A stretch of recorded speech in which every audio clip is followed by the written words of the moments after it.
Bonjour, on est le 30 décembre 2017. Je suis Béatrice Elbez. Je vais vous réciter mon poème. Merde, il est où le truc? Ah voilà. Mon poème qui s'appelle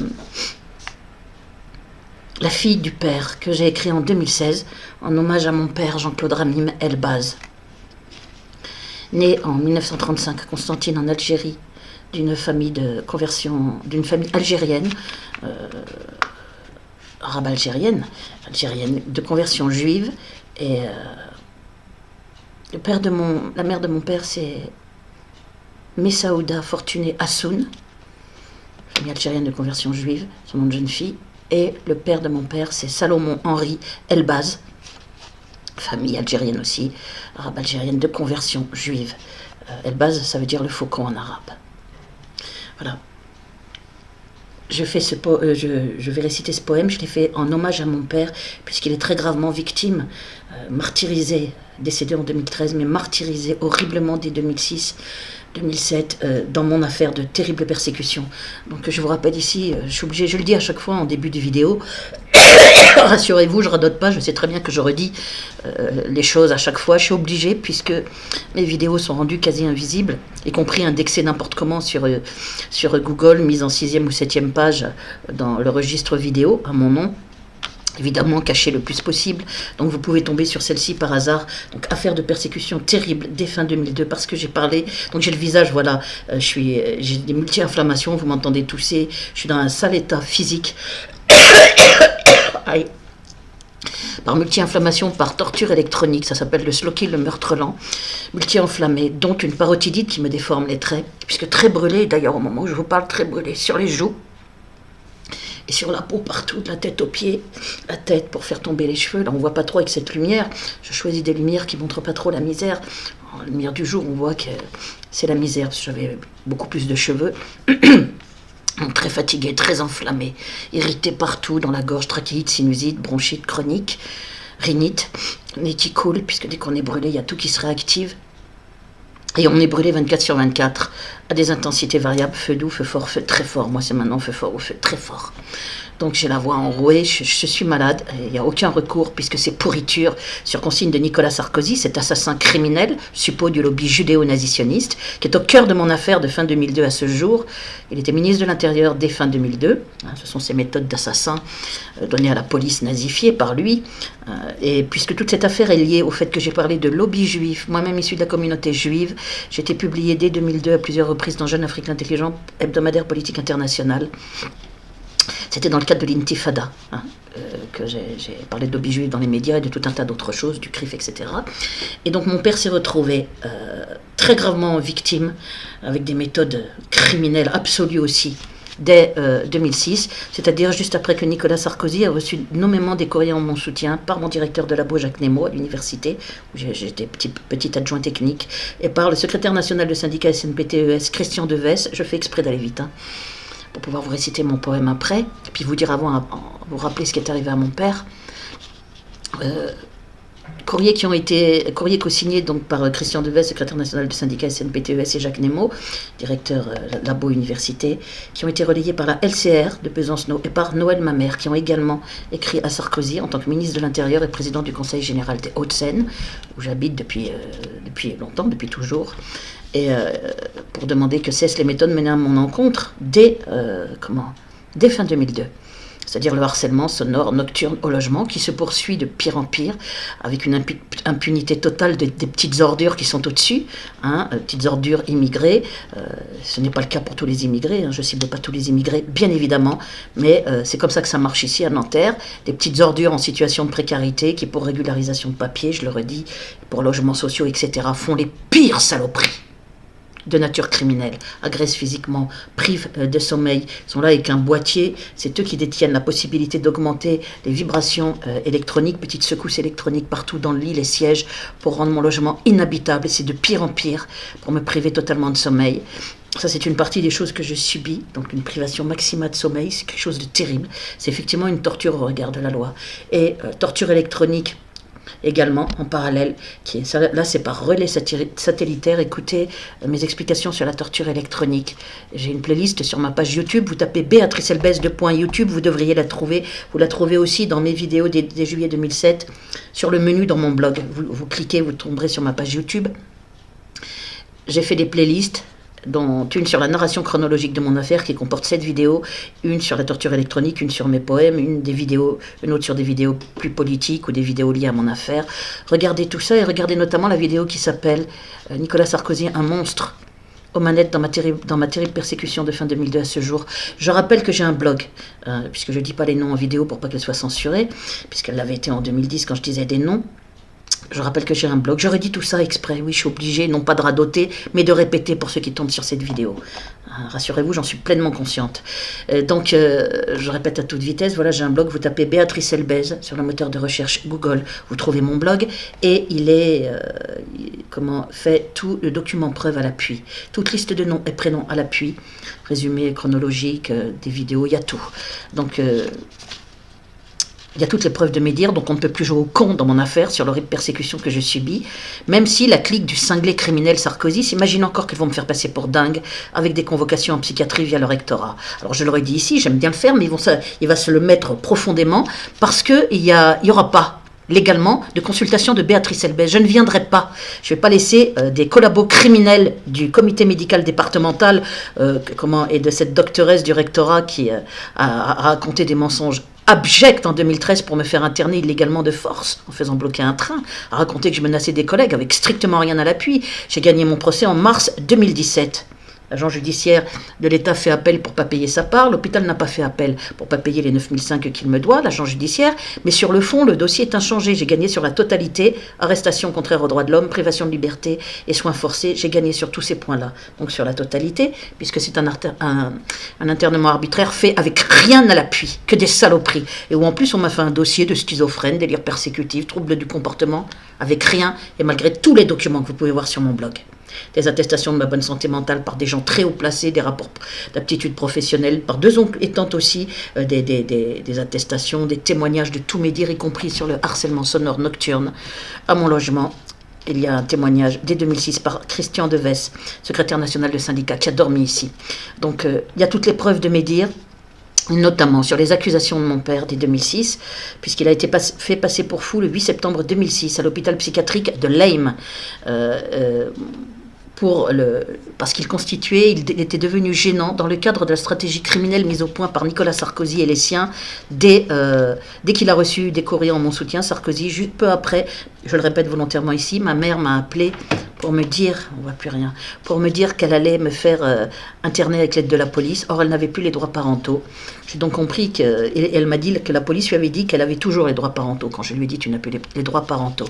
C'est donc comme ça que j'ai compris que quelque chose était bidouillé sur mon dossier. Je l'ai récupéré, il était totalement falsifié, avec une inversion des rôles complète. Toute la violence physique de ma mère depuis l'enfance, sur ma sœur et moi. Ma sœur est partie aussi mineure, a dû finir jusqu'à sa majorité chez une famille, des parents d'une amie de lycée.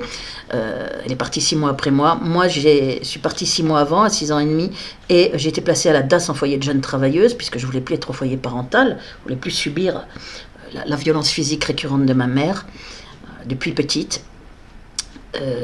Et donc, malgré ce dossier, avec des aspects sérieux de violence physique, eh bien, Sarkozy a fait falsifier ce dossier en gommant toute la violence physique de ma mère, malgré son propre aveu, que vous pouvez voir parmi des documents qu'il y a sur mon blog, l'article qui s'appelle « Falsification de documents officiels en justice sur mon enfance », puisque j'ai déposé plainte aussi. Quand j'ai vu ça, j'ai déposé plainte avec partie civile, en payant à chaque fois 1 000 € de consignation. Ce TGI, d'ailleurs, c'est une bande d'escrocs, ce TGI Nanterre. J'ai payé plusieurs plaintes, tout document à l'appui, contre la police, pour falsification de documents officiels en justice, contre le secrétaire général, collabo criminel de l'université Nanterre, qui avait fait un faux usage de faux auprès du comité médical départemental. Eh bien, toutes ces plaintes ont été cassées d'une façon très simple, en ne produisant pas tous les documents que moi j'avais fournis à la justice. C'est-à-dire que tout est systématiquement occulté, et en place on a une fiction délirante, avec rien à l'appui, des grosses diffamations dégueulasses, de petites pourritures officielles, qui ont des postes de responsabilité dans les institutions, avec donc rien à l'appui, des diffamations graves, et puis tout ça est validé par la justice. Donc la stratégie a consisté à mettre très violente partout à mon sujet, avec rien à l'appui.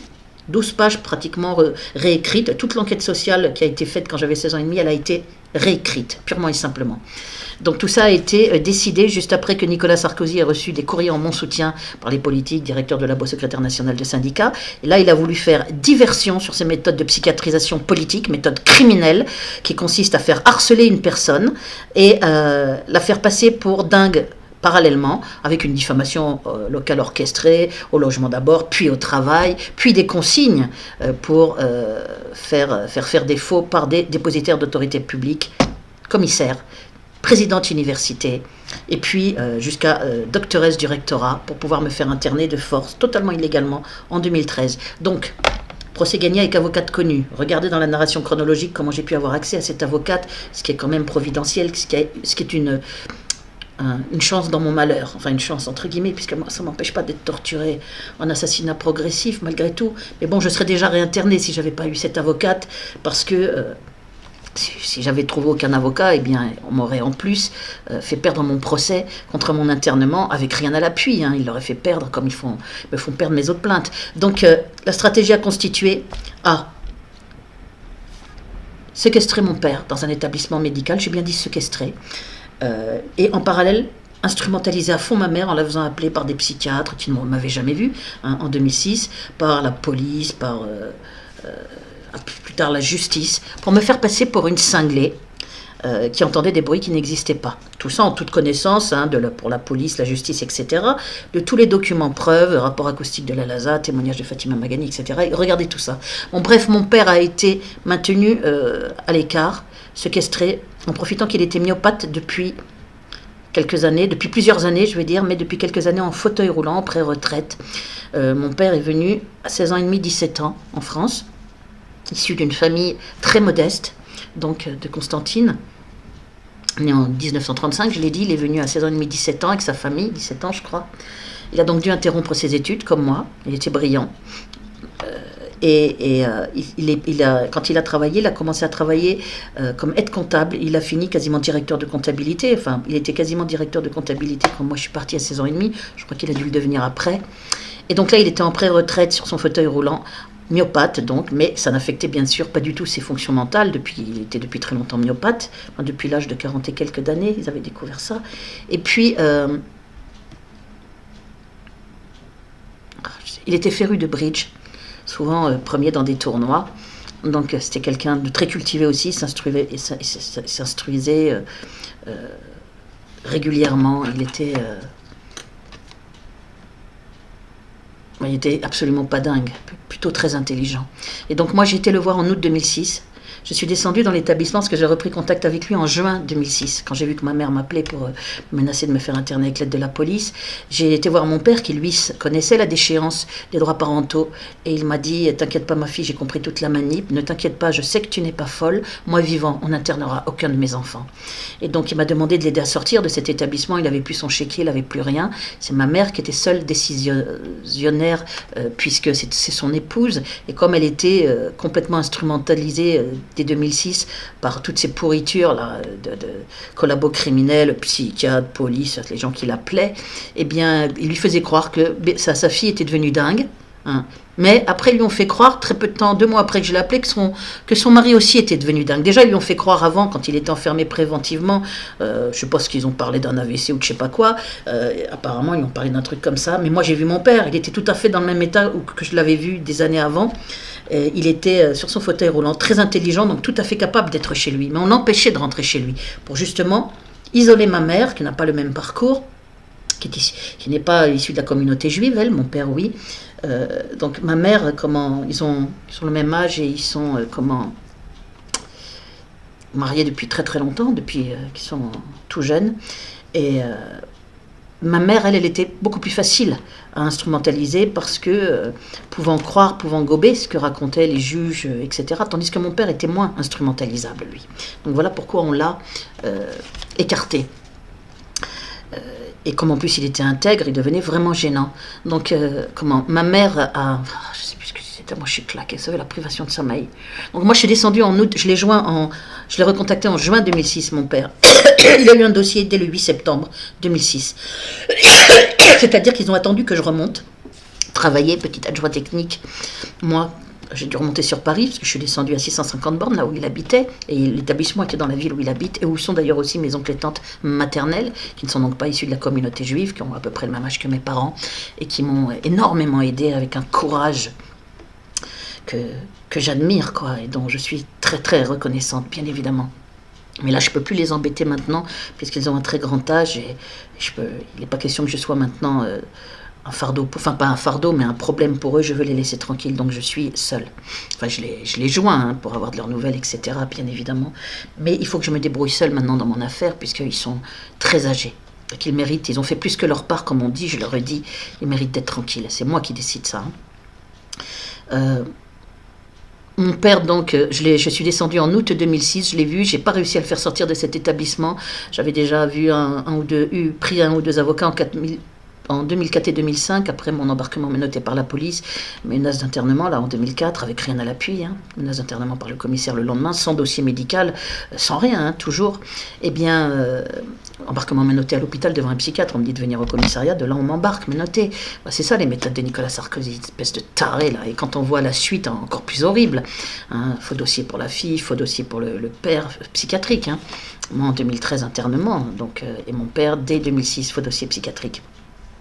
Donc ils l'ont embarqué de force à Leim en profitant qu'il était myopathe, ils lui ont fait un faux dossier, mais avec des saloperies inimaginables, en racontant qu'il avait tripoté des femmes Alzheimer de 70 ans. Alors il n'y a pas de nom, il n'y a pas de plainte, on ne sait pas qui a vu quoi, il n'y a rien, il n'y a pas de plainte des familles, il n'y a pas de nom de ces femmes, tout ça est totalement bidon. Ils ont raconté ça en vitesse, avec collaboration de la direction de l'établissement, bien évidemment, pour pouvoir embarquer mon père et lui faire un dossier de fou. Moi j'ai pas réussi donc à le faire sortir de là, même ensuite. Et ils ont été très rapides. Je vous dis, je remonte, 4 jours après, ils l'embarquent à l'hôpital psychiatrique de Leim. Ils lui font ce dossier bidon. Moi, je continue quand je suis descendu le voir en août 2006, il était très intelligent comme d'habitude. Et donc, c'est là où il m'a demandé de faire tout pour le faire sortir de là. Mais j'ai pas réussi. Ils ont été très vite. Ils l'ont fait passer pour fou très vite. Donc, c'est ma mère qui détenait tout.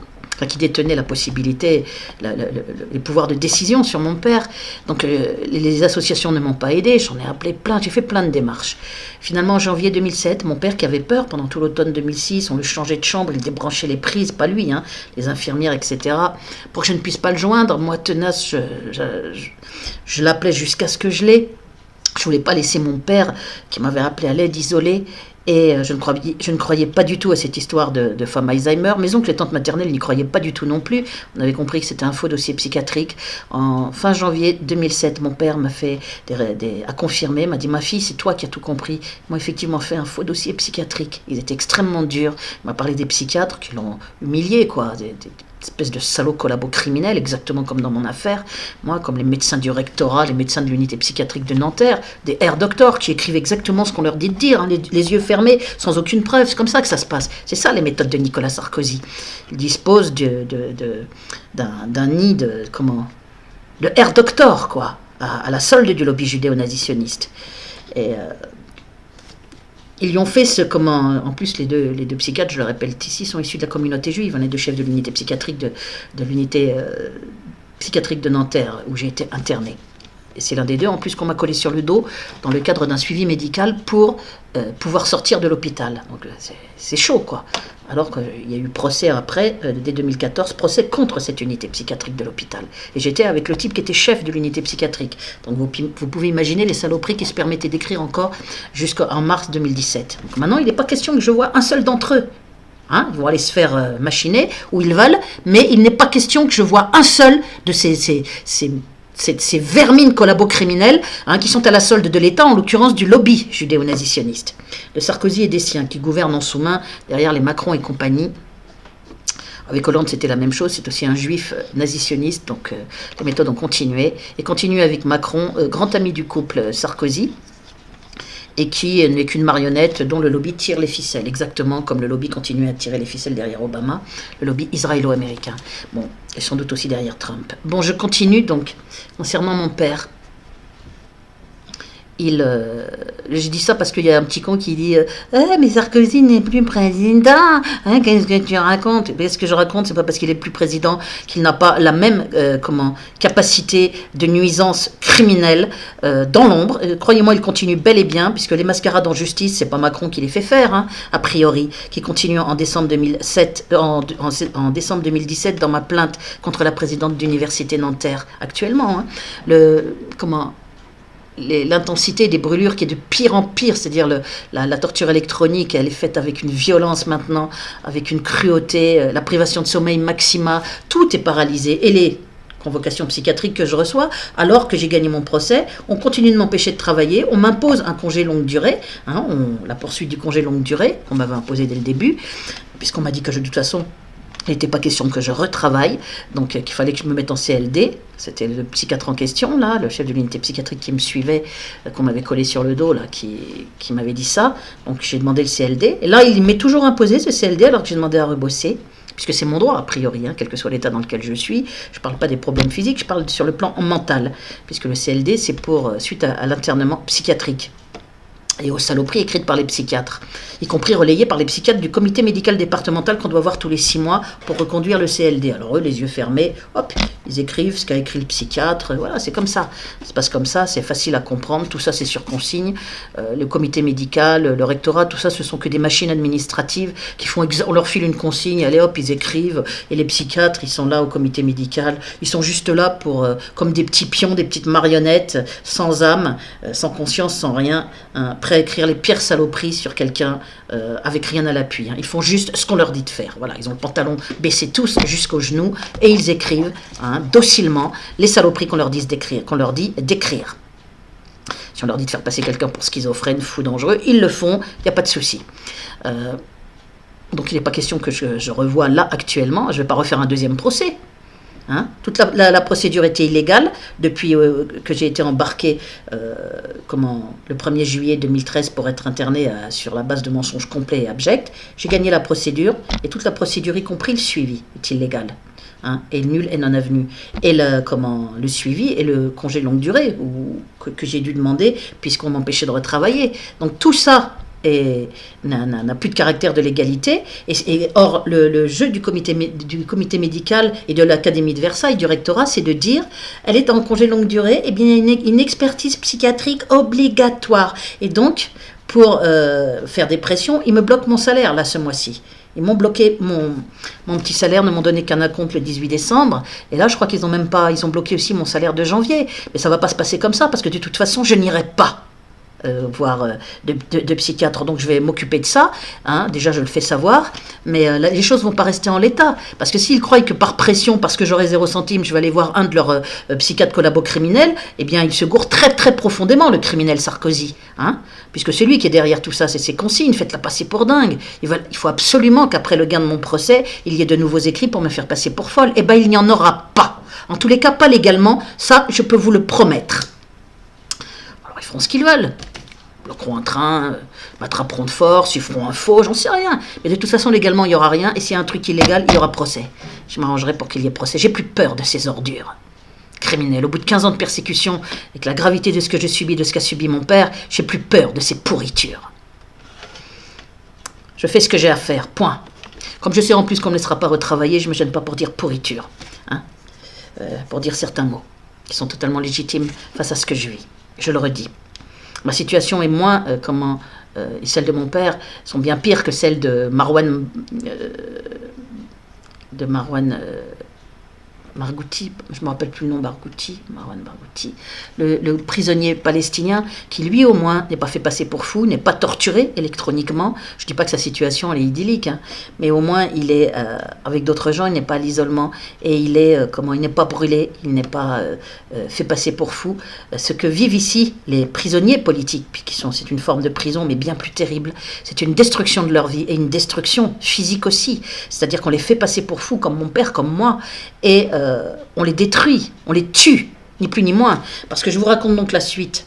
Mon père a donc été mis de côté. Dès qu'il a fait ses révélations à moi au téléphone, comme quoi effectivement on lui avait bien fait un dossier psychiatrique, il les a faites fin janvier 2007. Bien, ils l'ont mis sur liste rouge, ils l'ont balancé 4 jours après de force aux urgences d'un hôpital, puis d'un deuxième, d'un troisième, jusqu'au CHU Rangueil-Toulouse. Et quand j'ai eu le droit de revoir, d'abord moi j'ai réussi à appeler mon père quand il était aux urgences, et je lui ai dit, papa, ils disent que tu as uriné du sang dans la nuit. J'avais appelé le directeur de l'établissement dès que j'ai appris que mon père avait été embarqué. Comme il est dans la même petite ville que mes oncles et tantes maternelles, tout se sait.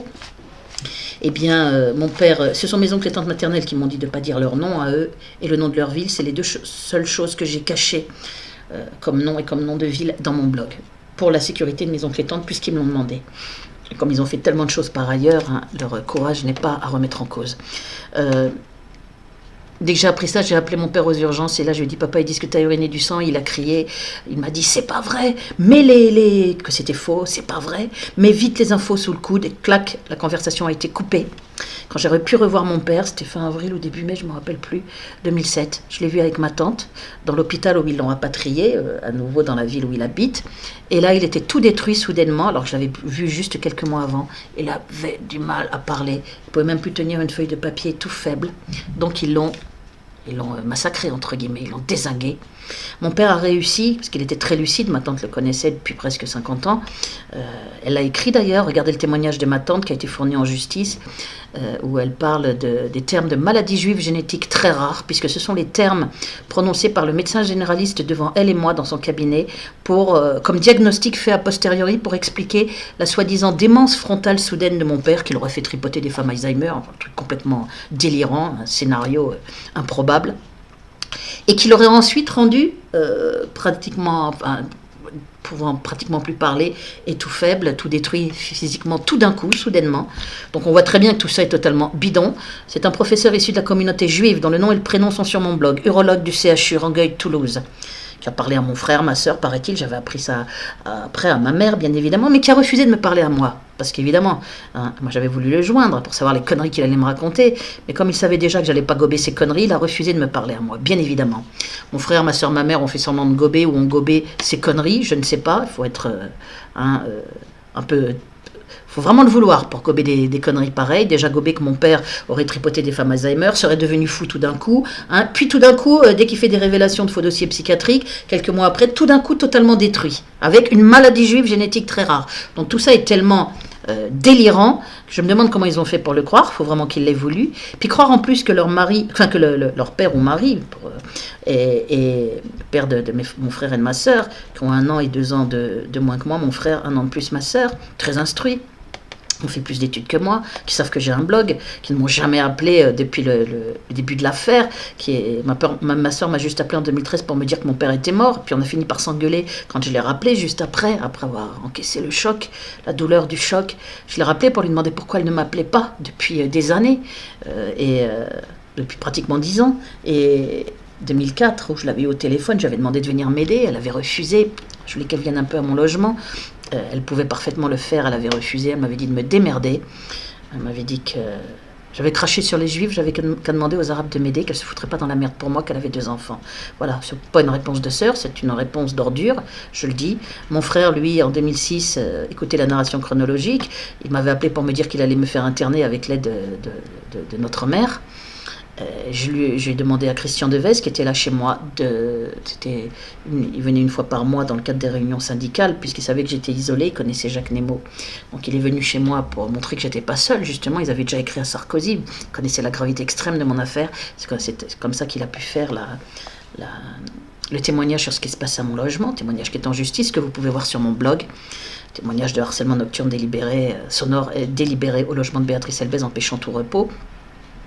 Bon, donc il était là et je lui ai demandé d'appeler mon frère, puisque mon frère m'avait appelé ce jour-là. Et il a appelé mon frère, lui a dit que j'étais absolument pas dingue, que j'étais pas en train d'inventer des bruits qui n'existaient pas, qu'ils existaient réellement, qu'il y avait vraiment un harcèlement nocturne délibéré à mon logement. Bon, mon frère a fini par raccrocher après. Il lui a dit, Christian Deves lui a dit d'arrêter de dire qu'il voulait me faire interner, puisque je n'inventais rien. Il lui a expliqué le témoignage qu'il avait fait. Mon frère a fini par raccrocher, voilà. Et je n'ai plus jamais entendu parler de lui. Il n'a jamais rappelé pour savoir ce qu'il m'arrivait. Donc c'est bien un comportement ni d'un frère ni d'une sœur, mais de petites saletés qui laissent tomber leur sœur et qui la laissent dans une face à des méthodes épouvantables et criminelles. Ils savaient que j'avais été embarqué en 2004 menacé d'internement, qu'il y avait des méthodes terribles à mon logement pour me priver de sommeil. Alors après, ils ont fait en 2006 donc son nom de gobet, hein, que mon père était devenu fou lui aussi tout d'un coup. 2 mois après que je le recontacte, qu'il aurait une maladie juive génétique très rare, qu'il le rendrait dément, qu'il aurait tripoté des femmes Alzheimer. Mais qu'est-ce que c'est que ces conneries? Quand on a un certain niveau d'instruction, et même sans l'avoir, je me demande comment on peut gober des saloperies pareilles. Il faut vraiment le vouloir. Comme ceux qui gobent les invraisemblances dans les attentats du Bataclan, avec des kamikazes qui, soi-disant, vont s'exploser dans un coin, dans une ruelle, tout seul. Non mais qui peut croire ça? Regardez toutes les invraisemblances. J'ai fait un article sur mon blog qui s'appelait « Les invraisemblances majeures dans les attentats du Bataclan ». Il a eu beaucoup de likes, 4500, malgré le fait qu'il y avait déjà sur Facebook une tentative de rendre invisibles mes articles. Mais il y en a tout un tas. Comment on fait pour gober des conneries pareilles? Comment? Il faut que les gens soient complètement cons, ou bien qu'ils jouent gravement aux cons. Donc dans mon affaire, mon frère et ma sœur, eh bien, n'ont jamais pris de nouvelles de moi. Si j'étais folle, je leur ai dit, ils auraient pris des nouvelles de moi, bien évidemment, puisqu'on était en contact. Hein. Moi, j'aimais mon frère et ma sœur, j'aurais jamais pensé qu'ils se seraient comportés comme ça, bien évidemment. Je les ai appelés à l'aide. Ils n'ont rien fait. Non seulement ils n'ont rien fait, mais ils n'ont jamais pris de mes nouvelles depuis. C'est monstrueux. Ma mère, elle est rentrée direct dans la stratégie criminelle, dégueulasse, monstrueuse, abjecte de Nicolas Sarkozy, qui a consisté effectivement à la faire instrumentaliser pour tenter de me faire interner par elle. Et du coup, pour faire diversion sur ces méthodes de psychiatrisation politique, hein, dès 2002, parce que j'avais parlé de lobby juif dans ces courriers publiés, Jeune Afrique Intelligent, hebdomadaire politique international, où j'ai été publié dès 2002. Et effectivement, comme je suis issu de la communauté juive, on ne peut pas me faire passer pour antisémite, d'autant que c'est mon père qui est issu de la communauté juive et pas ma mère. Donc il y avait urgence à me faire fermer ma gueule. Et vu la nature de mon dossier, petit poste d'adjoint technique, des relations très distendues avec la famille, un passage à la DAS, un placement à la DAS en foyer de jeune travailleuse à 16 ans et demi, voilà, tout est pas marié, pas d'enfant, tout était réuni pour qu'on puisse me harceler en profitant que je suis une femme seule. Tout comme ils ont profité, parce que c'est un lobby d'ordures. Hein, le courage de Sarkozy consiste à faire, à faire détruire, à s'en prendre à une femme seule ou à un homme sur un fauteuil roulant. Quelqu'un qui est une invalidité physique ou une femme seule chez elle, pour la faire harceler, la faire agresser, lui faire tout ce qu'on peut pour pouvoir la faire passer pour folle, ou s'en prendre à un homme sur un fauteuil roulant en profitant qu'il est sur ce fauteuil roulant pour l'embarquer de force dans un hôpital psychiatrique, lui faire un faux dossier, raconter n'importe quoi. Il ne pouvait pas s'échapper de là où il était. C'est ça le courage de Sarkozy et du lobby et de ce taré criminel, cet assassin. Il faut que vous compreniez jusqu'où vont, c'est de faire falsifier des dossiers sur mon enfance officiels en justice, en inversant les rôles, en faisant passer la personne qui recevait des coups, j'ai jamais levé la main sur personne de toute ma vie, il n'y a pas eu un seul incident, et moi on me fait passer pour très violente partout, et pour dangereuse après, la présidente d'université, dangereuse pour les autres et pour moi-même, avec rien. Et ma mère, très violente depuis l'enfance, qu'il en puisse avouer. Regardez sur mon blog, je l'aurais dit ici, hein, je suis une brute, je suis déséquilibrée, je ne sais pas me contrôler. C'est un des documents qu'ils ont oublié. Mais de toute façon, il y a eu enquête à l'époque et sa violence, elle a été confirmée, bien évidemment, pas que par elle. Et sur ma sœur et moi, eh bien, on gomme tout ça. Ce sont des méthodes monstrueuses. Est-ce que vous en imaginez l'abjection si elle avait réussi à me faire interner? Ça veut dire que j'aurais été internée par une personne qui me cognait dessus depuis que j'étais petite et qui cognait sur ma sœur depuis qu'on était petite. Mais c'est monstrueux, c'est des choses mais qu'on peut même pas imaginer. Donc à la lueur de ça, je le redis, regardez, comprenez ce qui se passe sur le sol français lors des attentats, soi-disant fomentés par l'État islamique. Non, c'est le lobby derrière qui utilise l'État, qui a utilisé Daesh ou qui utilise des soi-disant kamikazes, exactement comme il a tenté d'utiliser ma mère. Hein, pour me faire interner. Le lobby fabrique des monstres, rend monstrueux. Certaines personnes ou certains groupuscules les utilisent pour sa politique criminelle, d'un cynisme, d'une abjection qu'on n'a jamais connue dans l'histoire. Donc, si ma mère n'était pas rentrée dans cette combine, en plus, je le dis ici, hein, de vouloir me faire interner avec l'aide de la police, du procureur, nanana. Et si mon frère et ma sœur m'avaient aidé, eh bien, absolument rien de ce qui suit pour mon père comme horreur n'aurait été possible. Il serait devenu inutile de faire passer mon père pour fou, puisqu'il connaissait la déchéance des droits parentaux, puisqu'il voulait s'opposer à mon internement, puisqu'il disait « ne t'inquiète pas, je sais que tu n'es pas folle », eh bien, là, il est donc devenu gênant. Mais il est devenu gênant uniquement parce que ma mère a accepté de me faire interner. Enfin, elle avait accepté l'idée. Finalement, ce sera un internement étatique par le rectorat et la police. Elle n'y arrivera jamais à me faire interner, puisque j'ai coupé tout contact avec elle, pour qu'elle ne puisse plus, J'avais déjà pratiquement pas de contact, mais je les ai cessés totalement en comprenant le danger pour être sans contact avec elle. Mais si mon frère et ma sœur m'avaient aidé en disant la vérité sur ma mère, ma sœur a refusé de le faire, malgré son dossier aux affaires familiales aussi, quand elle était encore mineure, et qu'elle a fui du logement aussi pour finir sa majorité ailleurs, eh bien, s'ils m'avaient aidé, mon frère et ma sœur, et si ma mère n'avait pas trempé dans cette combine, eh bien, jamais mon père n'aurait été fait passer pour fou, ni massacré ensuite par une maladie juive génétique très rare pour le rendre tout détruit. Hein. Et ensuite, ils ont tenté de le laisser, je continue pour mon père, ils ont tenté de le laisser crever, et sans doute, puisqu'il a eu des escarres, on a dû lui couper une jambe au mois de juin, je crois, fin juin 2007, donc 2 mois après, 2 mois ou 3 mois, je ne sais plus si c'est juin ou juillet. Ils l'ont mis sous tutelle, bien évidemment, pour annuler sa parole devant la loi. Donc c'était un homme très intelligent, hein, et c'est quelque chose de monstrueux. Ce qu'il a vécu, c'est avoir un faux dossier psychiatrique, avec des histoires de tripotage dégueulasses, donc sali même après sa mort. Être tout détruit physiquement, avoir du mal à parler, tout faible. Il était devenu gris, tout blanc du jour au lendemain. Là, je l'avais vu 6 mois avant. Il faisait beaucoup plus jeune. Ils l'ont tout détruit, sûrement une piqûre ou je ne sais pas trop quoi. Et puis, quelque chose de monstrueux en tous les cas, qu'ils ont appelé une maladie juive génétique très rare, en ces termes. Mais c'est hallucinant. Regardez le nom du professeur. Hein. Il est sur mon blog dans la liste de noms professeurs issus de la communauté juive, bien évidemment. Nom et prénom, urologue du CHU Rangueil Toulouse. Et le nom du généraliste, nom et prénom, qui est devant ma tante et moi, a bien prononcé ces mots de maladie juive génétique très rare et nous a confirmé le nom de ce professeur ayant fait ce diagnostic. Ce témoignage est en justice, je le rappelle, et ma tante a déposé, elle était avec mon oncle, à la gendarmerie de la petite ville. Je vous le rappelle aussi, dans le cadre de ma plainte pour mise en danger grave de la vie de mon père que j'ai faite tout de suite, eh bien, le juge collabo-criminel qui a traité cette plainte au tribunal de Cahors, eh bien, qu'est-ce qu'il a fait? Il a fait exactement comme ils font au TGI ici, sur consigne et mainmise de Sarkozy sur la justice, ce qui l'approuve bel et bien, dès 2007, mais même en 2017, 10 ans après, puisque ça continue, tous les documents ont été occultés, et donc l'existence de ma tante et l'existence de son témoignage, que vous pouvez voir sur mon blog, qui est extrêmement grave, a été occulté lui aussi. Tout a été occulté, on m'a fait passer pour une folle avec rien à l'appui. Voilà les méthodes. Et j'ai arrêté cette plainte quand j'ai vu qu'on taisait le témoignage de ma tante, puisque j'ai eu peur qu'elle soit butée. J'ai compris qu'elle constitue Je me suis dit, on l'a tuée, parce que si je continue à cette plainte contre mon père, quand j'ai vu que mon père, il avait tout détruit, l'ont mis sous tutelle, et qu'on cachait les dépositions de ma tante à la gendarmerie, et qu'on me faisait passer pour dingue en parallèle, et j'ai compris que là, c'était une affaire d'une grande criminalité, et que donc je risquais même de faire crever ma tante sans le vouloir, parce qu'à cause de son témoignage, elle était devenue gênante elle aussi. Donc j'ai arrêté ma plainte, j'ai pas fait appel du non-lieu pourri de ce juge collabo-criminel. Mon père, lui, la dernière fois que je l'ai vu, c'est donc à l'hôpital, avant qu'il ait sa jambe coupée, puisqu'ils lui ont coupé la jambe sous X, pour pas que je sois au courant. J'ai réussi à le savoir en m'infiltrant. Écoutez toute la narration chronologique, je parle de tout ça dans les 7 vidéos qui constituent la narration chronologique que j'ai finie dernièrement. Et donc mon père, la dernière fois que je l'ai vu à l'hôpital, on a parlé de ma mère, bien évidemment. Je lui ai demandé s'il voulait que je l'embarque. J'essaye de l'emmener avec moi. Je n'avais pas encore idée comment, mais je me serais débrouillée. Je lui ai posé la question.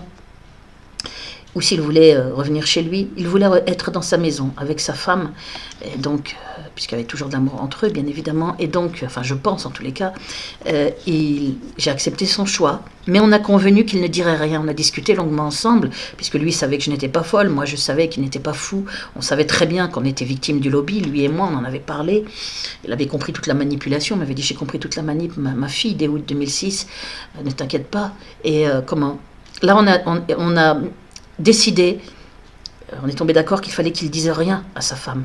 Parce que s'il avait dit quelque chose à ma mère, on l'aurait interné, ma mère. Et on le sait puisque le médecin généraliste, et vous pouvez le vérifier aussi, ma tante en a parlé dans son témoignage, il avait dit au moindre incident entre la fille et la mère, puisque quand j'étais sur place, ma mère, elle déboulait dans la chambre d'hôpital pour tenter un trouble d'ordre public, puisqu'elle habite la même petite ville où mon père était séquestré. Quand je l'ai revu à l'hôpital, il était dans un autre établissement médical, dans la ville toujours où ma mère habite aussi, voilà sa maison, et où mes oncles et tantes habitent. eh bien, elle tentait un trouble d'ordre public sur consigne de la police, ou consigne des ordures liées au lobby qui l'appelait, hein, pour tenter de me faire interner. Donc, il avait dit préventivement, ce médecin généraliste collabo-criminel, là, dont le nom est aussi sur mon blog, au moindre incident entre la mère et la fille, je les fais placer d'office, toutes les deux. Ça signifie quoi? Ça signifie qu'ils avaient fait un faux dossier psychiatrique à mon père, qu'ils l'ont massacré, après, physiquement. Et que moi, j'étais déjà menacée, quand ils lui ont fait son faux dossier psychiatrique le 8 septembre 2006, moi, j'étais déjà menacée d'internement avec soins forcés par le commissaire de Nanterre depuis le 23 décembre 2004, fin décembre 2004, après avoir été embarquée, menottée devant un psychiatre à l'hôpital, avec strictement rien à l'appui, aucun dossier médical fait à cette époque, puisque j'ai refusé l'entretien, il n'y avait pas de document, il n'y a jamais eu de moindre document psychiatrique me concernant avant que je sois enfermée à double tour le 1er juillet 2013 sur la base des mensonges de la doctoresse du rectorat, dont le nom et le prénom sont aussi dans mon blog. Il y a tous les noms et les prénoms, regardez-les. Je ne vais pas me gêner pour faire savoir qui sont toutes ces vermines collabo-criminelles, impunies à ce jour, qui en période de guerre auraient risqué le pire, parce que les collabo-criminels, on s'en occupait en période de guerre. Et les méthodes que je subis mon père, sont des méthodes qui sont parmi les pires en temps de guerre. Torture, dossier psychiatrique par des air doctors, nazisionistes, exactement comme on faisait au temps des nazis, torture pour faire crever, hein, falsification de documents officiels. Donc les collabos, ceux qui collaborent sciemment à ces méthodes criminelles, en temps de guerre, on aurait pu les buter, puisque les résistants butaient les nazis, mais les collabos aussi des nazis. Hein. Je rappelle tout ça, on est dans des méthodes extrêmement graves. La torture est interdite en plus en temps de guerre. Et moi je la subis, torture électronique en assassinat progressif. Mon père a subi des actes qu'on appelle de barbarie en termes de loi pour l'avoir totalement détruit. Et il y a ces faux dossiers psychiatriques qui ont été faits pour mon père et pour moi en 2013, pour mon père dès 2006. Alors que moi-même j'étais menacée d'internement dès fin 2004. On voit très bien que ce scénario est celui d'une persécution, puisqu'il n'y a aucune possibilité qu'un père et sa fille deviennent, ou tellement rares, qu'elle est improbable, et je ne crois pas aux coïncidences, surtout avec le lobby aux manettes, il est improbable qu'un père et sa fille deviennent fous. En l'occurrence, mon père n'était pas fou, je l'ai vérifié, parce que je l'ai vu directement dès août 2006, et puis j'étais en contact régulier téléphonique avec lui tout l'automne 2006. Il était tout à fait intelligent comme d'habitude. Moi, je suis jamais devenue folle, parce que si j'étais devenue folle, j'aurais jamais eu tous ces soutiens de directeur de labo, de secrétaire national de syndicat, de professeur d'université, de mes 2 oncles et tantes. Regardez tous les documents, hein. Une folle schizophrène dangereuse avec délire persécutif n'est pas soutenue comme ça, bien évidemment. Un directeur de labo n'écrit pas Sarkozy pour la soutenir, ni un secrétaire national de syndicat. Il n'y a pas besoin de réfléchir longtemps pour comprendre tout ça. Donc à ceux qui continuent de me faire passer pour folle, les petites ordures planquées là sous des pseudos, je leur conseille d'aller se faire soigner en vitesse. De toute façon, l'affaire se saura. Il y a des preuves dans mon affaire qui interdisent maintenant, qui font qu'il n'est plus possible de jouer au con. Hein. Que ça plaise ou pas au lobby, c'est comme ça. J'ai mis tous ces documents. Et maintenant, beaucoup de gens les connaissent. Et donc mon affaire sera connue, je le redis. Ce qui a été fait à mon père, ce qui est fait à moi, et la barbarie de la torture électronique que je subis de manière terrible, hein, maintenant, eh bien, elle sera connue. Que ça plaise ou non à ce lobby d'ordures dégénéré, du lobby judéo-nazitionniste et leurs collabos criminels, qui donc, je le répète, en temps de guerre, hein, auraient eu à s'inquiéter pour leur vie. Là, ils ont pignon sur rue, hein, et ils sont tranquilles et ils sont impunis. À cause de cette occupation faite de l'intérieur, je le redis volontairement aussi, par le lobby judéo-nazitionniste. Occupation qui n'est pas officielle, qui n'est pas déclarée, donc il n'y a pas de guerre, donc on ne peut pas prendre les armes, donc on ne peut pas se débarrasser des assassins, ni de leurs collabos. Je reviens à mon père, il a donc vécu l'horreur, voilà, et on a mis au point qu'il ne dirait rien à sa femme, sinon elle aurait pu se révolter, si elle avait compris ce qu'on avait fait à son mari, et si elle s'était révoltée, bien évidemment, on l'aurait interné, on l'aurait fait passer pour dingue, donc mon père n'aurait pas pu rester chez lui, donc voilà pourquoi il fallait qu'il se taise à tout prix, et du coup moi j'étais empêchée de voir mon père dès cette date, à l'hôpital. Pourquoi? Parce que les toubibs ont raconté à ma mère que je constituais un danger pour la santé physique de mon père, et qu'il fallait donc que je sois maintenue éloignée de lui. Donc je ne pouvais même plus, quand j'ai tenté quand je suis redescendue chez mes oncles et tantes, j'ai tenté d'aller voir mon père, j'ai appelé ma mère, elle a menacé d'appeler la police. C'était aussi en 2007. Ma tante le mentionne, regardez, dans le témoignage qu'elle a fait, qui est sur mon blog, témoignage qu'elle a fait en 2007. Elle a fait ce témoignage parce que la gendarmerie ne lui a pas donné copie de sa déposition. Or, elle était avec mon oncle. Quand j'ai appris ça, je suis vite redescendue pour lui faire un témoignage écrit en lui disant de dire la même chose que ce qu'elle avait dit à la gendarmerie parce que, et j'ai dispatché ce témoignage un peu partout, dans plusieurs endroits, pour tenter de protéger ma tante et surtout pour qu'on sache qu'elle avait déposé à la gendarmerie. Puisque ne pas lui passer la copie de sa déposition, là j'ai compris qu'on voulait éliminer son témoignage, purement et simplement. Qu'est-ce que je disais? Voilà pourquoi il y a ce témoignage écrit qui a été fourni en justice, bien évidemment. Et comment... Donc moi, j'ai pas pu voir mon père parce que je ne pouvais donc plus ni venir sur place, elle a menacé d'appeler la police, et ensuite je ne pouvais plus l'appeler non plus au téléphone. Je l'ai eu 1 ou 2 fois au téléphone juste après, enfin dans l'année qui a suivi, je crois, ma mère m'avait appelé. Je sais plus si je l'ai eu 1 ou 2 fois après. J'ai eu une dernière fois mon père au téléphone, mais après je ne pouvais plus l'appeler parce que ma mère m'en empêchait et menaçait de me faire réinterner et que moi, il fallait absolument que je coupe tout contact, vraiment complètement. Je ne sais plus si je l'ai eu 1 fois au téléphone, mon père, oui, 1 fois. Après l'hôpital, c'est la dernière fois que je l'ai eu au téléphone. Mais après, impossible de rappeler, parce qu'il ne fallait pas que je sois internée, sinon elle aurait pu signer comme quoi ma fille m'appelle. J'ai dû avoir mon père au téléphone un jour où ma mère m'a appelé, donc c'est pas moi qui avais appelé. Mais moi, il fallait que je me garde d'appeler ensuite. Et surtout, elle me renvoyait. Donc, il me restait les cartes, écrire. Donc, j'écrivais des cartes de bons vœux, des cartes de fête de fin d'année, Nouvel An, et des cartes d'anniversaire à mon père que je choisissais les plus belles possibles pour lui dire que je l'aimais, que je pensais à lui tous les jours, ce qui était vrai et ce qui est toujours vrai. Et que je priais pour lui, etc. Parce qu'il était dans mes prières, quoi. Mais moi, ces cartes, c'était pour lui dire que je l'aimais, que je l'oubliais pas, etc. Mais il n'avait plus mes cartes parce que ma mère, elle me les renvoyait, sans doute sur consigne. Elle me les renvoyait retour à l'envoyeur avec des saloperies écrites derrière. Et ça, c'est une part horrible de cette affaire qui a l'air anodine comme ça par rapport à tout le reste, torture électronique, internement, maladie juive génétique très rare, et toutes ces saloperies, privations de sommeil récurrentes, toutes les salies sur le net, au travail, au logement, dans des documents officiels en justice. Bon, ça a l'air anodin, cette histoire de carte postale, mais elle n'est pas anodine parce que moi, j'ai pensé pendant 7 ans jusqu'à ce que mon père décède. Je me disais, ça se trouve, il croit que je ne pense plus à lui, que je m'en fous de ce qui lui est arrivé, indirectement par ma faute, directement par la faute de Nicolas Sarkozy, assassin criminel, hein, suffisamment taré pour avoir ce genre de méthode, et suffisamment nazi dans l'âme. Eh bien... je me disais, mon père ne sait pas que je l'aime, que je pense tout le temps à lui, que je lui envoie des cartes. J'ai continué à envoyer mes cartes toutes les années qui suivaient, jusqu'à ce qu'il décède. Elle m'était toujours retournée. Et ça, c'est odieux, ça, c'est monstrueux.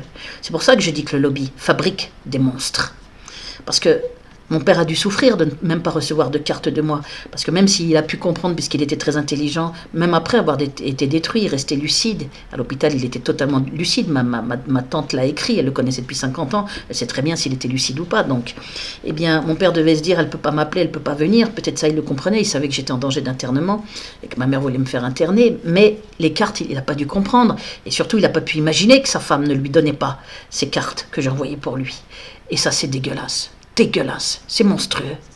Parce que peut-être sans doute mon père en a souffert, c'est même méchant pour mon père, qui a sans doute souffert, en pensant peut-être ou en doutant, et j'espère que dans son cœur il sentait que je l'aimais, mais qui a pu douter qui a pu penser que j'en avais plus rien à foutre de lui, que je prenais même pas la peine d'envoyer une carte, malgré l'état terrible où il était, alors que c'est exactement l'inverse, bien évidemment. Et ça a été pendant 7 ans, et c'est toujours quelque chose à quoi je pense et qui est douloureux, parce que c'est monstrueux, purement et simplement monstrueux, m'avoir empêché même de lui dire que je l'aimais par simple carte postale, ce qui était la seule chose qui pouvait garantir ma sécurité. Je ne pouvais pas faire plus, je l'ai expliqué. Voilà. Donc le lobby rend effectivement les gens monstrueux, comme il a rendu Abdelghani monstrueux, qui, je leur ai dit, qui s'est félicité en disant à ce fils de pute, ils l'ont enfin eu, quand on a tué son petit frère Mohamed Merah au matin, le raid. Alors que moi, j'étais en train de prier pour qu'il puisse en réchapper. Hein, j'ai écrit ce poème après, Les anges sacrifiés, puisque je savais qu'il était innocent. Je sentais sa terreur toute la nuit où on a entendu là, sur BFM TV, grand spectacle, là, toute cette traque immonde, criminelle contre ce jeune qui n'a tué personne. Je le redis, c'est mon intime conviction et je n'hésite pas à la dire. Au vu des invraisemblances de l'enquête, je le répète.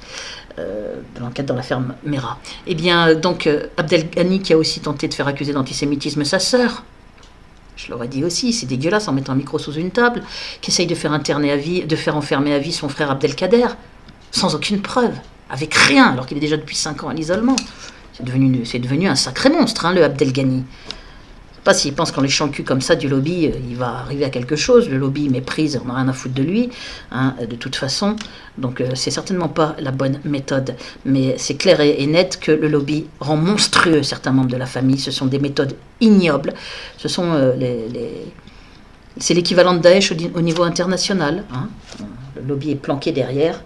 Un truc monstrueux, que ce soit au niveau international avec Daesh ou bien un membre de la famille, quand c'est sur des individus lambda que des intox criminels sont menés via Nicolas Sarkozy et les siens.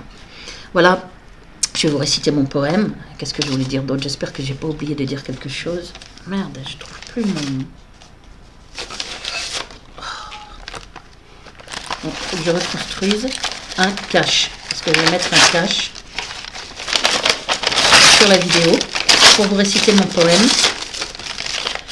Je crois vous avoir dit ce que je voulais vous dire pour mon père, qui est donc Évidemment, la clique de Sarkozy voudrait qu'on ne sache pas tout ça, qu'on pense que je suis dingue. Voilà pourquoi il y a la traque actuelle pour avoir absolument des écrits psychiatriques, qu'ils n'auront pas légalement, ça je peux vous le promettre. Si j'allais aller m'asseoir devant un de ces collabos criminels pour le regarder écrire ses saloperies, alors que je n'ouvre même pas la bouche, je dis rien.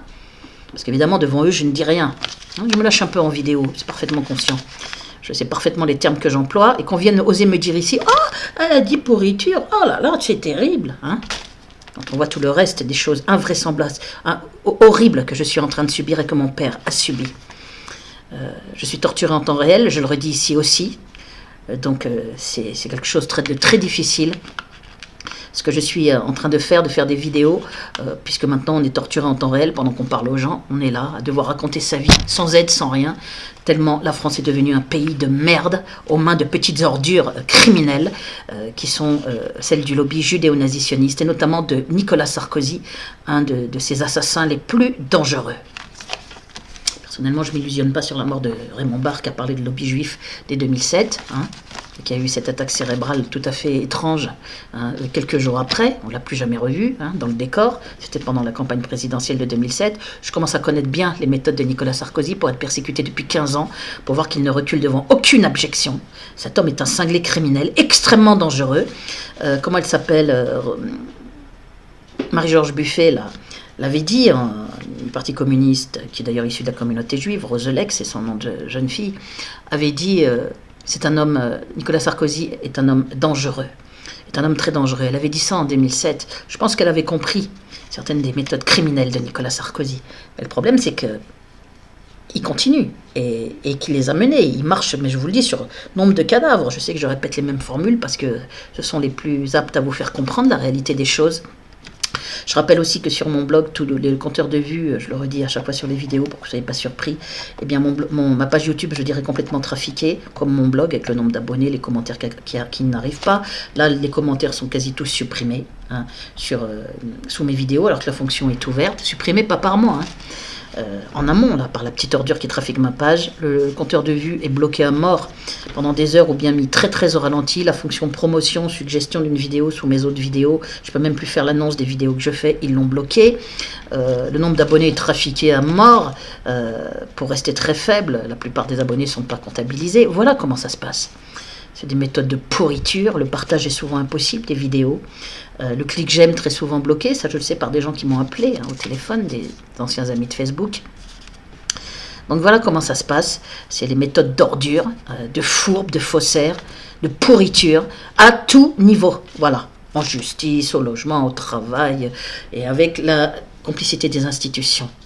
Le fait que le professeur soit issu de la communauté juive et qui est une invention de maladie juive génétique très rare, pour mon père, montre bien que c'est Nicolas Sarkozy avec son réseau criminel, celui du lobby judéo-nazitionniste, qui est aux manettes de mon affaire. De même, mon nom balancé sur une blacklist de torturels électronique, assassinat progressif. Regardez les vidéos sur la torture, la playlist sur la torture montre, puisque il n'y a pas qu'en France, il y a eu une conférence internationale dès 2014 à Bruxelles à laquelle j'ai assisté, puisqu'il y a des victimes dans d'autres pays, États-Unis, Angleterre, Pays-Bas, etc. Mais noyauté déjà par des fakes, ces conférences. Regardez tout ça.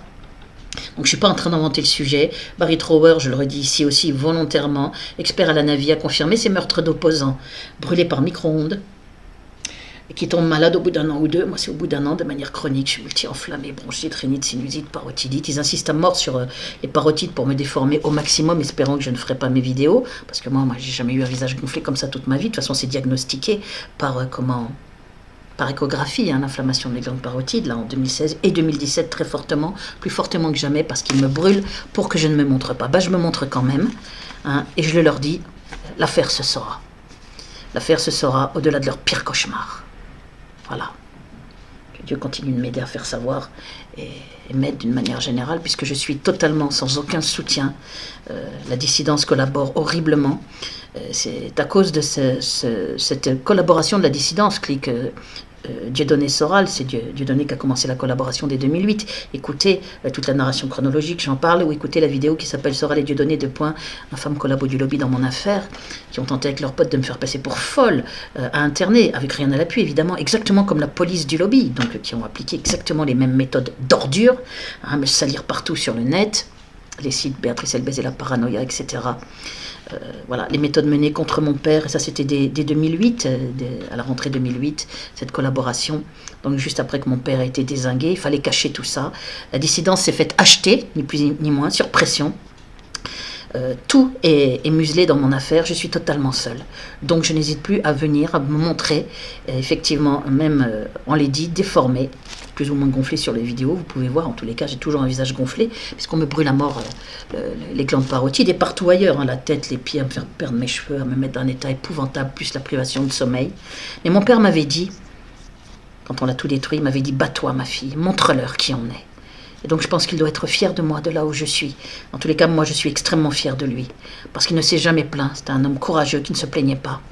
Moi, je ne me plains pas, je dénonce. Je suis certainement beaucoup plus bavarde que mon père, mais je parle pour lui et moi maintenant, et pour les victimes de torture électronique, isolées et en train de crever dans des coins, et qui n'ont pas eu la chance, elles, en plus, de pouvoir gagner un procès contre leur internement arbitraire. Puisque généralement, les victimes de torture électronique ont un faux dossier psychiatrique, ou bien sont directement des cobayes avec un vrai dossier psychiatrique, qu'on prend après pour cobayes. Mais quand ce sont des opposants, on leur colle un dossier psychiatrique pour décrédibiliser leurs paroles, et on leur colle au terme d'un harcèlement criminel en réseau, pour décrédibiliser leurs paroles quand elles se plaindront des choses horribles qu'elles subissent.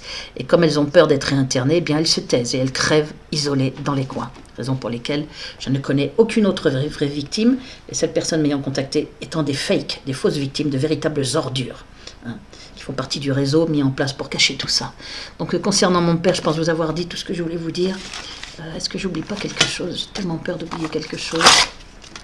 J'ai dit le nom de mon père, dis pas toi, la responsabilité de ma mère et de mon frère et de ma sœur sur ce qui arrivait à mon père.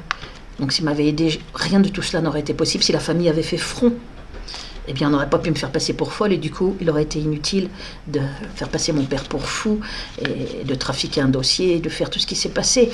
Donc c'est bien à cause de la lâcheté, du manque de courage de mon frère et de ma sœur, et de ce qu'a été d'accord pour faire ma mère. Dans le principe, elle était d'accord pour me faire interner dès 2006, hein, suite aux demandes de la police, etc. Eh bien s'il n'y avait pas eu tout ça, jamais je ne serais dans cette situation horrible, et jamais mon père n'aurait été dans cette situation horrible. Au moins on cherche à me faire crever et à me salir après ma mort aussi avec des écrits psychiatriques pour me faire passer pour dingue. C'est ce qu'on va voir. C'est ce qu'on va voir. Que Dieu m'aide, je le redis, à faire savoir et à échapper, qu'on sache cette affaire au-delà des pires cauchemars de ces ordures criminelles. Et au-delà des pires cauchemars de cet assassin criminel, Nicolas Sarkozy. Mon affaire se saura. En tous les cas, je fais tout pour qu'elle se sache. Il paraît que je suis la risée sur YouTube, a écrit une petite ordure en commentaire, un commentaire que j'ai supprimé, puisque j'ai 1 ou 2 commentaires par semaine, et ce sont des commentaires d'ordure. Il n'y a aucun commentaire normaux, ni de soutien, ce qui est totalement improbable, vu qu'il y a plein de poèmes écrits, et que les gens trouvent beaux généralement, et qu'il y a une narration chronologique, plein d'articles où il devrait y avoir des réactions normalement, hein, vu ce que je dis et le courage de ce que je dis. Il n'y a rien, comme par hasard. Donc c'est bien. Puis de toute façon, des gens m'ont appelé pour me dire on n'arrive même pas à faire un commentaire, ou qui ont fait des commentaires, et moi j'ai jamais vu leurs commentaires, puisque les commentaires sont supprimés en amont.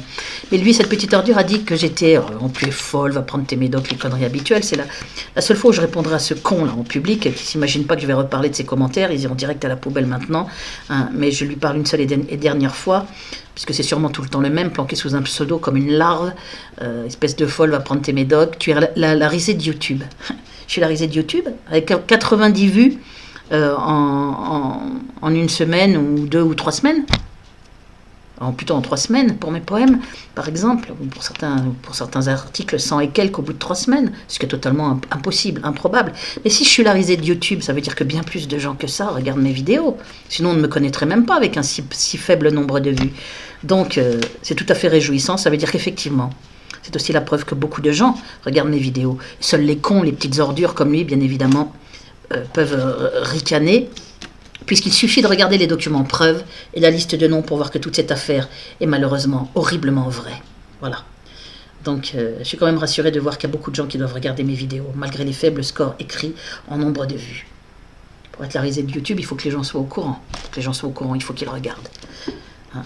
Quand on a peu de vidéos, peu de vues, on ne peut pas être la risée de quoi que ce soit, puisqu'on est inconnu au bataillon. Voilà. Je ne sais plus ce que je voulais dire. Relayer, ce que vous pouvez faire de mieux, c'est relayer absolument mes vidéos, mon blog. Relayer autant que vous pouvez, puisque la technique du lobby, c'est l'isolement, isoler, diffamer, salir, détruire, massacrer, pour mieux massacrer peinard. Voilà, c'est ça. Concernant mon père, j'essaye de savoir si j'ai pas oublié de vous dire un truc. Est-ce qu'il n'y a pas un truc que j'ai oublié? Parce qu'après, il faudrait sinon que je refasse toute la vidéo, et là, je suis très très claquée. J'ai dit à peu près... Oui, si, une chose très importante, mon père n'était pas sioniste. Mon père avait abandonné la religion juive qu'il avait eue pendant son enfance, dans l'éducation, Shabbat, tout ça, bon, Constantine. Et il l'a abandonné quelques années après son mariage.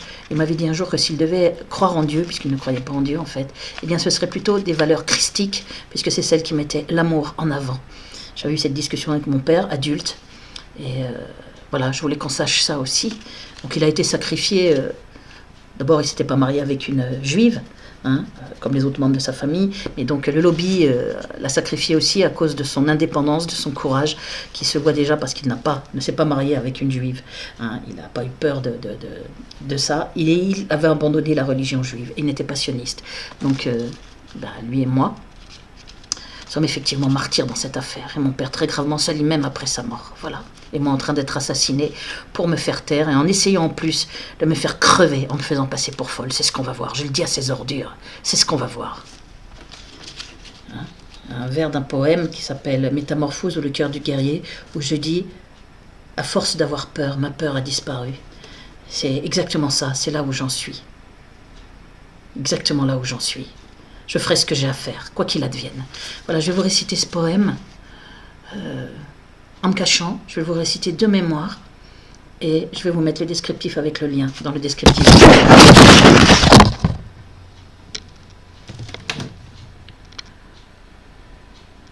La fille du père. Quelques notes égrenées et le ventre qui bouge. Une musique haïe. Ah, d'accord. Ça tombe très bien d'ailleurs que le cache soit tombé, puisque j'ai oublié de vous dire un truc justement. Entre 7 et 10 ans, ma mère m'avait dit que je ne pouvais pas être la fille de mon père, leur fille à eux deux, que les généticiens leur avaient dit ça à cause de leur groupe sanguin et du mien.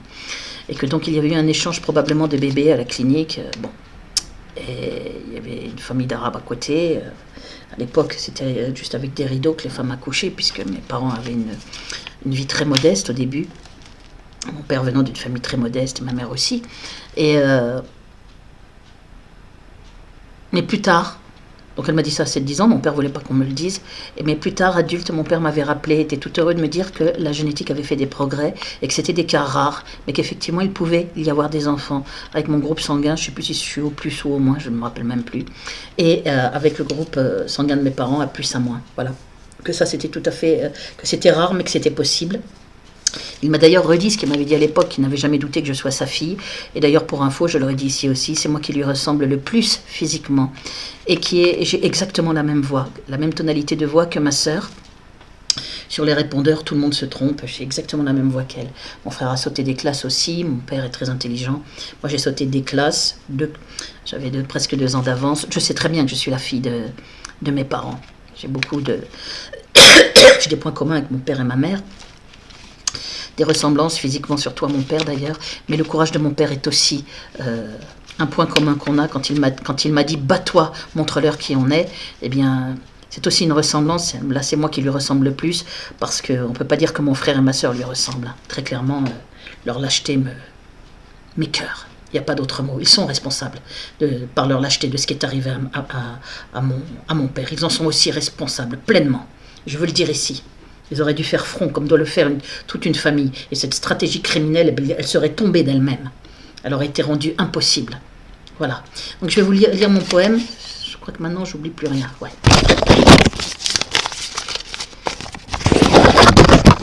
C'est un point important pour vous faire comprendre certains vers du poème.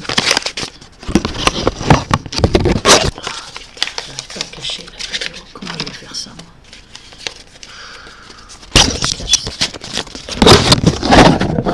Voilà, La fille du père, poème que j'ai écrit en 2016. Quelques notes égrenées et le ventre qui bouge. Une musique haïe, parce que je t'ai haï. Les youyous de ces femmes qui hurlaient aux enfers dans le cœur d'une enfant qui maudissait son père. Aujourd'hui elle revient lancinante et têtue, étrange mélopée aux plaintifs accords, et le ventre qui bouge et le corps qui se tord. Le souvenir enfoui que ces gestes sont miens, que ces gestes sont tiens qui me viennent sans effort, et tout ce qu'ils me disent de ce que tu as tu. Toi que je n'ai compris qu'à la fin du parcours, ton honneur, ta pudeur, ta profonde droiture, le sais-tu qu'avec Dieu, j'ai fait comme avec toi, le rejetant d'abord avant d'avoir la foi. Dans ta bouche, jamais un mot sur ton enfance, sur la ville algéroise de ton adolescence. Un châle de prière au placard oublié, c'était là l'unique trace de ton passé. J'imaginais souvent un père différent, un prince du désert dans mes rêves d'enfant. N'étant pas sûr alors que mon sang soit le tien, mais connaissant aussi ton cœur semblable au mien. Il aura donc fallu l'épouvantable drame pour qu'enfin je découvre le fond de ton âme. Ton courage, le mien, qui fait de moi ta fille, ton amour, le mien, qui à nos larmes brille. Qui eût cru à part Dieu qu'on se retrouverait, réunis à la fin par ce mortel secret, à ne faire plus qu'un et nos destins mêlés, passer pour fous tous deux, salis et massacrés. Nos origines juives ont fait notre malheur, par les nôtres et d'avoir dénoncé leurs horreurs, comme le fit celui qu'on cloua sur la croix, qui jamais d'aide parmi les siens ne trouva.